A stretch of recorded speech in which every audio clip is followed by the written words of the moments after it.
Hey guys, it's Tim, and this is Pro Wrestling Unlimited as we are here on the 1st of August 2022 with the Wrestling Wrap Up. A handful, actually today, two handfuls of news brought to you in one easy to watch video because we've got 10 things that we're bringing to you today on the Wrap Up. We're going to talk backstage news and notes from Ric Flair's last match. New Japan wrestler who's no longer with New Japan. Info on Jeff Hardy's DUI arrest and his arraignment and all that. And a bunch of news coming out of SummerSlam as well, because this is the Wrestling Wrap-Up. Every Monday and Friday, right here, roughly 11 a.m. live. 11 a.m. Pacific, live, twitch.tv/PW Unlimited. If you are watching live, then thank you for doing so right here on twitch.tv/PW Unlimited. But also thank you if you're watching or listening later, whether that is on youtube.com/Pro Wrestling Unlimited or, or podcast services all around the globe like Stitcher, Spotify, Google Pod, Apple Pod, iHeartRadio, and Anchor, and so much more. If you are watching live on Twitch, then you can help us out a couple of different ways. You can help us out by hitting that donate button down below or by donating Twitch bits in the live chat. Also, remember, you can help us out by subscribing to the channel one of two different ways. You can either subscribe with a tiered subscription, or you can subscribe with Amazon Prime, because remember, if you have not just have Amazon Prime, but have access to somebody's, Amazon Prime account, then you have Prime Gaming. You take that Amazon Prime account, you take that Twitch account, you link them together, bada bing, bada boom, you're Prime Gaming. Prime Gaming gives you a lot of cool things like free games, free stuff for games, and they always give you one free subscription to any Twitch channel you want to subscribe to throughout the month, and I greatly appreciate it if you did that right here, Pro Wrestling Unlimited. Also, remember, you can head over to YouTube and hit that join button to become a channel member. As a channel member, you get early access to news, early access to podcast episodes, early access to non-news videos, and so much more. Also, remember, you can get all of that, but more directly support us and have it in a more easy to find area by heading over to patreon.com/PW Unlimited. And finally, head over to the Epic Game Store. Head over to the Epic Game Store and buy something, whether that is a new game, whether that is an old game, whether you're claiming the free games or getting bucks for Fortnite, Rocket League, or Fall Guys. Because remember, you got WWE in all three of those games. Now, I'm not 100% sure when Cena is out of Fall Guys or Fortnite, but today is the last day to get The Undertaker, Xavier Woods, and Asuka in Fall Guys. Today's the last day to get any of them in Fall Guys. And I also haven't seen if there's an expiration or what the expiration date is for Rocket League as well, because there is an Undertaker. No, there is a Roman Reigns and a John Cena car wrap in that game as well. But remember, John Cena is in Fortnite. John Cena is in Fortnite, whether that is on your PC, your PlayStation, your Xbox, or your Nintendo Switch. And when purchasing John Cena, if you're doing it on your computer, well, you're just doing it through the Epic Game Store. It's going to ask you if you have a credit code PW Unlimited. But if you're on your PlayStation, your Switch, your Xbox, or even your mobile device, you're going to go to the item shop, scroll all the way down to the bottom, and you're going to put in right there where it says create a creator code. You're going to put in PW Unlimited. But with that, we've got a bunch to talk about, so let's jump in right now to our first story of the day. Story number one, all about Ric Flair in his last match last night, and some backstage news and notes for Mike Johnson over at PW Insider. So if you didn't see it, Ric Flair did win, we'll put that in quotes, his last match. He knocked out, with help from Andrade, of course, he knocked out Jeff Jarrett with some brass knucks, put Jarrett in the figure four, but Jarrett didn't tap. Jarrett just laid there, and they counted the pin 1, 2, 3. According to PW Insider, they're told that as soon as Ric Flair got to the back and got to his locker room or dressing room, whatever you want to call it, there were two doctors already there waiting for him. Two doctors already ready to go. And apparently, everyone stated that Rick was, quote, great after the match, according to someone who spoke with him after the show. The doctors were waiting for him the second he returned to his locker room area, and he was obviously very tired but not hurt or nothing worse for the wear. He was dealing with a foot injury going into the match, and I think an ear deal as well, but none of that was worse off from before the match. He rested up and was good to go. He said that after he rested up, he was starving and wanted to go out and eat. So I guess you could say, as scary as things were, they kept it safe. Safe enough for Rick to be no worse for wear from before the match. Backstage at the show, but not seen on the broadcast, were Michael Hayes, Mike Lombardi, Shane Helms, Mojo Rawley, the former Mojo Rawley, Jimmy Valiant, Mickey James, Dennis Condrey, the Nasty Boys, Rikishi, Miro, his wife CJ Perry, Magnum TA, and Ray and Dominic Mysterio. Again, none of them were seen on television, but they were all said to be backstage.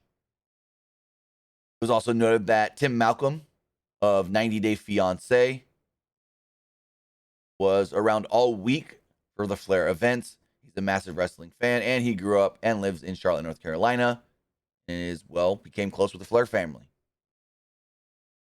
We know that on camera, we saw the former Santino Marella, Anthony Corelli. We saw The Undertaker, Michelle McCool. We saw Bret Hart. I think Bret's wife was there with him. Mick Foley, Al Snow, and others.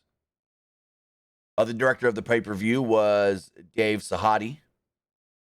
And Impact Wrestling's Josh Matthews worked as the line producer for the show, which basically means that he was the point person for everything going on. Whenever something needed to happen, they went to him, and then he made it happen. Bully Ray, Scott Armstrong, Wolfie D, Sin Bodie, Tom Pritchard, and Dan McDivitt also worked as producers for the show. PW Insider states that they were told that live, the crowd was far rowdier than it came off on television. So it sounds like the crowd wasn't mic'd properly, which for a show like this, slapped together, okay, give them the benefit of the doubt. Also, Bob Caudle filmed several segments weeks ago from his home in front of a green screen, as he was unable to travel to the pay-per-view to be there in person, as I think we only saw him twice on the show.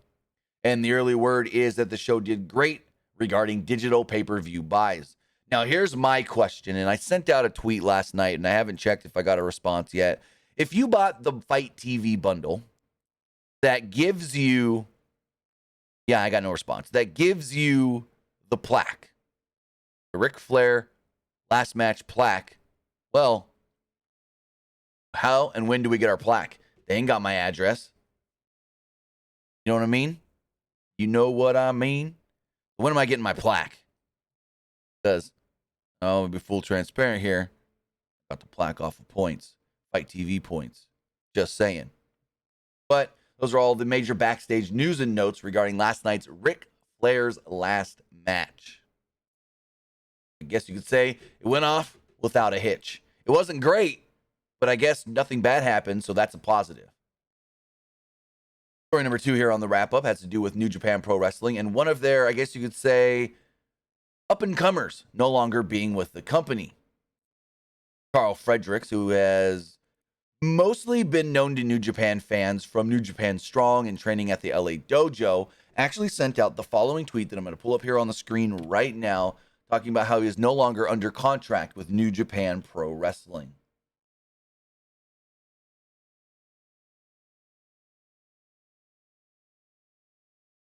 As of today, August 1st, I am no longer under contract with New Japan Pro Wrestling, and I will not be re-signing with the company at this time. Though there is disappointment in the ending of this chapter, I am grateful for the last 4 years traveling the world and growing with my best friends. I want to say thank you to the company for the opportunities, and especially say thank you to Shibata-san for believing in me and bringing me along his journey with the LA Dojo. Last but not least, thank you to my fans, and thank you to the NJPW fans for your support over these years. I hope you will continue to support me along my path, whatever that may lead. So with that, Fredericks did not give any indication as far as what is next for him and where he is going next, and if he is going to remain in pro wrestling, if he is going to go sign somewhere else, if another company is interested in him. We don't know. We obviously don't know what is next for Carl Fredericks. Carl Fredericks is a great young up-and-coming talent. Any company would be dumb not to sign Carl Fredericks. I'm going to say it right now. He is still young. He is still learning. And having someone that is still willing to learn like him is always great.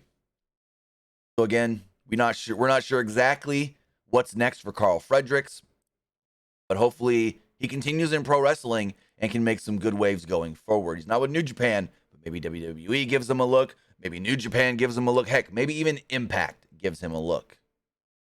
Story number 3 here on the wrap-up has to do with Jeff Hardy and his legal issues. Got an update from Mike Johnson over at PW Insider, who states, Jeff Hardy's scheduled arraignment tomorrow, August 2nd, before Volusia County Court was officially waived on July 27th due to the written plea of not guilty filed with the court several weeks ago. The not guilty plea was submitted on June 28th. At the time, the filing also noted defendant Jeffrey Nero Hardy, pursuant to Rules 3.160A, Florida Rules of Criminal Procedure, waives arraignment by filing his written plea of not guilty. Britain vs. White, 948 SO 2D852854, Florida DA, DCA 2007. Defendant further waives the rights to be present at all Pertale conferences. The court is now listing a pretrial conference on August 17th at 8:30 a.m. Hardy is currently in treatment, according to AEW President Tony Khan, who made that announcement last week during a media call to promote, a few weeks ago during the media. Well, actually, no, if you think about it, a month ago to promote Forbidden Door. So with that, Hardy will not have to go to court tomorrow, but there is a pretrial conference, whatever that means, on August 17th. So things just keep getting pushed back more and more and more when it comes to Jeff Hardy and the legal ramifications of his last DUI. Again, we haven't heard anything of Hardy at all since Tony Khan made the announcement of Jeff is getting treatment. He is suspended and will not be back till he completes his treatment. So if we hear anything else on Jeff Hardy, we'll let you guys know. But right now, it just seems like things just keep getting pushed back and further and further and further and further for Jeff Hardy, which can and can't be good. Also, plead non-guilty. Bro, we all saw the video. We saw the long form video too of you swerving in and out of lanes. And yeah, no. I get why you would want to do the not guilty. But it's like, come on. Come on. You know you wrong. You know you're wrong. As we move forward, story number 4, we're getting into some WWE news. Quick one. People have been asking, what's going on with Dana Warrior and her status with WWE? She's still on the creative team, and we got an update on that for Mike Johnson over at PW Insider, who states Warrior is no longer part of the WWE creative team, having departed the position several months back. Warrior had been working remotely from her home prior to her departure and was not on the road with the company. Warrior was at SummerSlam this past weekend, though. However, Warrior remains with the company and is now working full-time in the area of community relations. She will still be around working in the community outreach program and other related areas with WWE. So Dana Warrior, no longer in creative, no longer helping with the women's storyline stuff, but it's still cool to see that she's around helping out the community outreach stuff and all the Be a Star and that kind of stuff. So, hey, if that's what she likes to do more than helping out creatively, kudos. Story number 5 has to do with, we know nothing about Raw tonight, but one NXT wrestler could be teasing something big for tonight's show. Santos Escobar tweeted out the following this morning, which has led a lot of fans speculating, could we be seeing something big from Santos Escobar? Santos Escobar tweeted out this image here, well, actually GIF, which has made a lot of people think, A, is he returning tomorrow on NXT, or could he actually be debuting tonight on Monday Night Raw? Now, the reason that some think that he could be debuting tonight on Monday Night Raw has to do with them splitting him from Legado del Fantasma in NXT. So we saw when they did the whole Legado del Fantasma and the family storyline where they ended up, the family won and they had to merge into the family. Then they did a story where Santos Escobar was in the hospital. He hasn't been around for a while, but the other members of Legado del Fantasma seem okay, content with being part of Tony D's family. Well, this could mean one of two things, like I stated. Either he's coming back tomorrow to claim his group, or that whole thing of him being in the hospital was to distance him from Legado del Fantasma and the family and eventually move him up to the main roster. I hope it's the latter. Santos Escobar on the main roster would be amazing.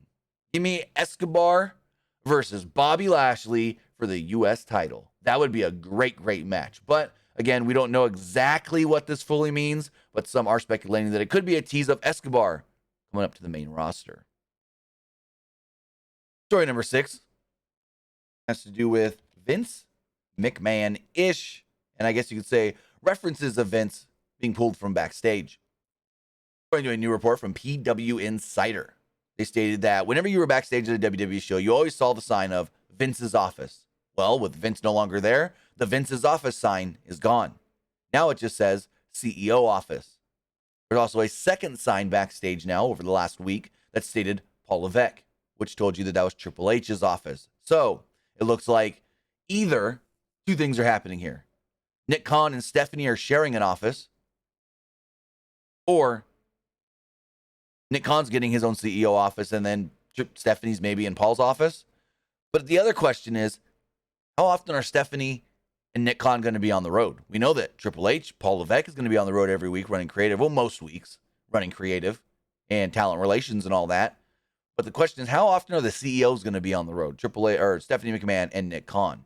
But it was stated that over the last week, they had their own CEO office backstage and then another one listed just for Paul Levesque. Moving forward, we got story number 7. Speaking of Nick Khan, one big thing that Nick Khan implemented this year was Day One. He wanted a show on New Year's Day, and he got that show. Well, it looks like Day One is coming back in 2023, according to the State Farm Arena. Now, WWE has not actually promoted this themselves, but the State Farm Arena tweeted out the following. World Wrestling Entertainment returns to Atlanta's State Farm Arena with WWE Day One on Sunday, January 1st, New Year's Day.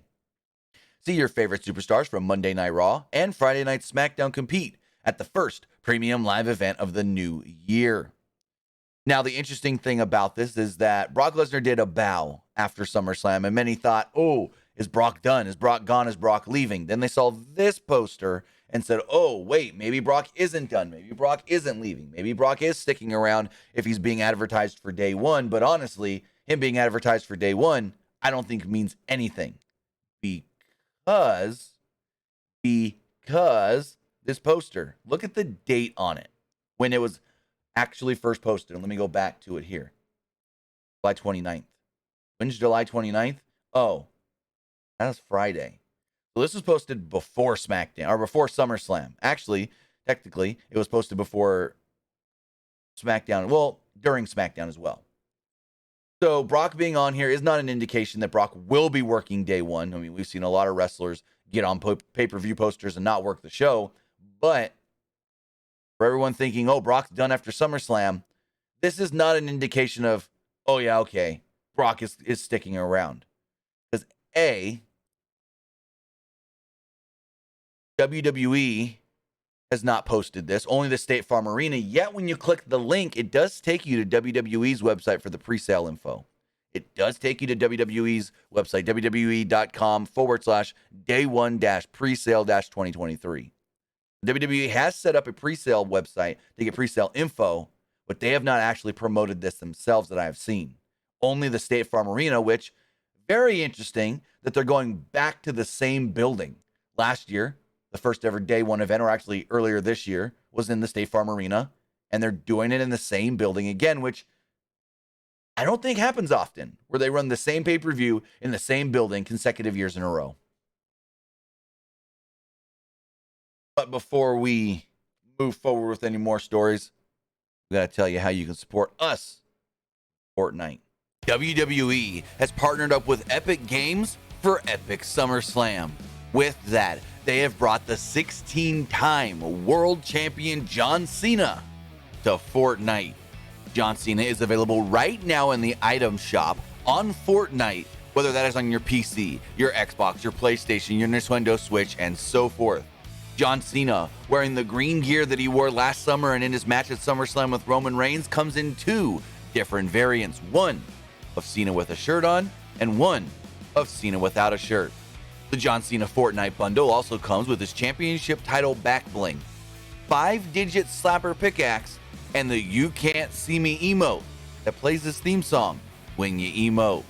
If you are looking to get John Cena in Fortnite, then go do it right now and use code PW Unlimited at checkout or in the item store. And you're getting them V-Bucks to purchase the 16-time world champion. Also, yes, we have Epic SummerSlam, but it doesn't just end at Fortnite. We also do know that skins of Asuka, King Woods, and The Undertaker have been added to Fall Guys, as well as 2 car wraps for Rocket League, a John Cena car wrap, and a Roman Reigns one. Again, when purchasing any of these through Epic, the Epic Game Store, or the game launchers, use code PW Unlimited at checkout. Support us for no extra cost. So with that, guys, now we've got some SummerSlam news, some SummerSlam Fallout news to talk about with story number 8 here. It's a quick one. We talked about it on Saturday night. One match at SummerSlam, one title match, actually had its time cut because somebody else went over.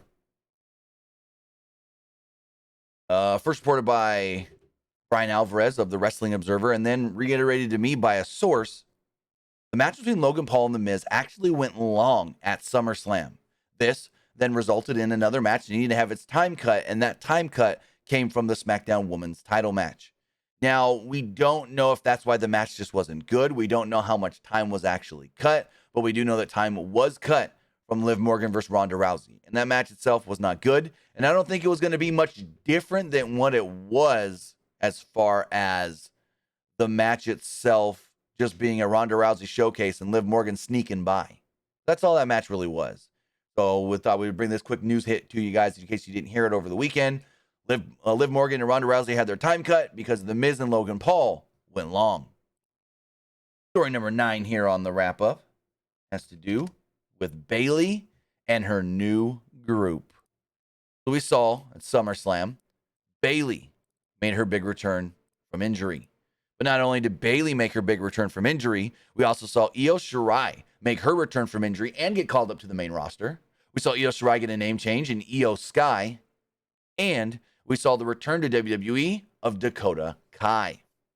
Now, with that, you got a little information as far as what this new group actually is, as Bayley tweeted out the following over the weekend. Bayley first tweeted out this image with the caption, "Control." All it says, "Control." And then tweeted out this tweet here stating, "This is a story about control. My control. Control of what I say. Control of what I do. And this time, I'm not going to do it, or I'm going to do it my way. I hope you enjoy this as much as I do. Are we ready? I am, because it's all about control, and I've got lots of it." Janet Jackson quote, of course. But yeah, it looks like the group pertaining of Bayley, Io Sky, and Dakota Kai will now be known as Control. It looks like that is going to be the name of the group. And I did think it was funny that the former Braun Strowman commented on the first tweet that just said Control, and he goes, "Your narrative." I'm like, you're trying to be cute there. But it does look like this new group, led by Bayley, on the main roster on Monday Night Raw, will be going by the name Control. And finally, the last story we do have here for the wrap-up, story number 10, has to do with Becky Lynch. We got a couple of different news and notes to hit on. First off, it looks like Becky may have been hurt at SummerSlam. If you watched the match, which I assume you did, and you saw when Bianca Belair went for the Glam Slam, Becky, instead of going down flat for the Glam Slam, for some reason, turned her body and landed right on her right shoulder hard. The remainder of the match, she favored that right shoulder. She kept grabbing at it. She kept wincing. And Bianca never worked it over. So your first thought is, oh, she's selling the shoulder. But if she was selling the shoulder, there would have been more times of Bianca going for the shoulder, going at the shoulder, working over the shoulder. She didn't. She stayed away from it. Then after the match, multiple times you see Becky, and she's like this. Stand up to show you what I mean. She's like this, holding the arm across the belly to make sure that the shoulder is perfectly steady, as if it was in a sling, and you're walking around moving like this, making sure there's no extra movement on the shoulder. That right there led me to believe she may have been hurt. She did it when she was in the ring to give Bianca a hug. She did it after the match when she was walking through the crowd to the back. And then we also saw a picture of her and Bianca on a golf cart to go to the back, and she had the arm up again across the belly. We have not heard anything going forward as far as if she is actually injured, if she did suffer some sort of a shoulder injury, but she was heavily favoring the shoulder during and after the match. And I highly doubt that when going to the back, when sitting on the golf cart and all that, she would still be favoring the shoulder that bad if she was just, quote unquote, selling the injury. But also, as far as Becky Lynch does go, we do know that she's turned babyface, but that was not the original. That was not the original plan. According to Wade Keller of PWU Torch, Keller states that McMahon would have not turned Lynch babyface, and that was a Triple H call, as he stated, quote, "I can now confirm Becky Lynch was not going to turn if Vince McMahon was still in control. That was a Paul Levesque call. I just got confirmation on that. She would have been a heel, as we're talking right now, if McMahon was still running things. So, one big change early on there." But with that, Becky Lynch has been turned into a babyface. I guess that means she's going to go from the eccentric Becky Lynch and become the man again. That's what I assume. She's going to become the man again. The man Becky Lynch, a super crowd favorite. And I mean, it's going to be weird not seeing Becky, if this is the route they go and she's just full the man. It's going to be weird not seeing Becky in all the over-the-top clothing. But it's also going to be cool to see her as the man again, as a babyface, getting those tremendous reactions from the live crowd. So Becky Lynch, again, we don't know if she's actually hurt, but it looks like she could be. Hopefully it was just like she banged it up and she's good to go by now, or good to go in a week or so. Hopefully that's all it is, if anything. And Becky's a babyface again, and that's a full Triple H call. So with that, guys, that is going to wrap up the wrap-up. As far as tonight's Monday Night Raw does go, well, nothing has been announced for the show other than I was told this morning by a source, consider tonight's Raw something similar to what we would get on a good Raw after WrestleMania. The whole week, Raw tonight, SmackDown Friday, going to have big fight feels as far as being after Mania show feels. Big things could happen. Big things could be a changing. But as far as anything actually announced for the show, let's go to WWE's website and social media platforms just to double check if anything has been announced. But before we went live, nothing was announced yet. So let's see. Let's go